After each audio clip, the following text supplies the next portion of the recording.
ଅପର ପାର୍ଶ୍ୱରେ ଛୁଆ ଚୁତିରିକା ହଉ ସବୁକୁ ଫିଞ୍ଚି ଦେଲେ ଗଙ୍ଗାର ପାଣିର ଫଳରେ ସବୁ କିଛି ପବିତ୍ର ହେଇଯିବ। ଗଙ୍ଗାର ପାଣି ପ୍ରତ୍ୟେକ ଘରେ ରହୁ।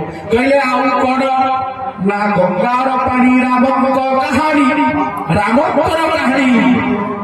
ଏମିତି ବିଶ୍ୱରେ ପୁଅ ନାହିଁ, ବାପା କହିନାହାନ୍ତି ରାଜ୍ୟକୁ ଛାଡ଼ି ଚାଲିଯା ବୋଲି। ମାର କଥାକୁ ଶୁଣି ଦେଇ ସତ୍ୟକୁ ପାଳନ କରି 14 ବର୍ଷ ବନବାସ ଗଲେ।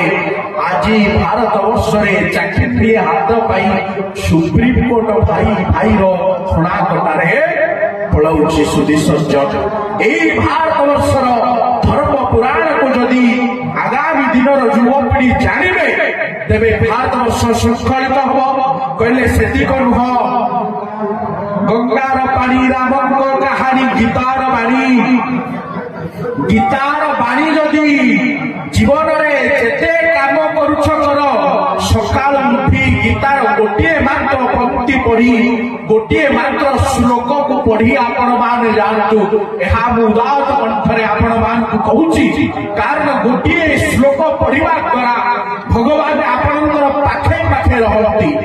ଏହା ହେଉଛି ଗୀତାର ପବିତ୍ର ମହାତ୍ମ୍ୟ। କେମିତି ରହନ୍ତି ଆପଣ ମାନେ କହିବେ? ମୁଁ ସେଇ ଗୀତାର ପ୍ରଥମ ଶ୍ଲୋକକୁ ନଉଛି। ଭଗବାନ ଆଉ ଯେଉଁ କଥା ପ୍ରଚାରିତ ହେଲା ଅର୍ଜୁନ ଆଉ କୃଷ୍ଣଙ୍କର, ସେପଟେ ସଞ୍ଜୟ ଆଉ ଧୃତରାଷ୍ଟ୍ର କଥା ହଉଛନ୍ତି। ଧର୍ମ କ୍ଷେତ୍ରେ କୁରୁକ୍ଷେତ୍ରେ ସମବେତ ଯୁଯୁସ୍ତବ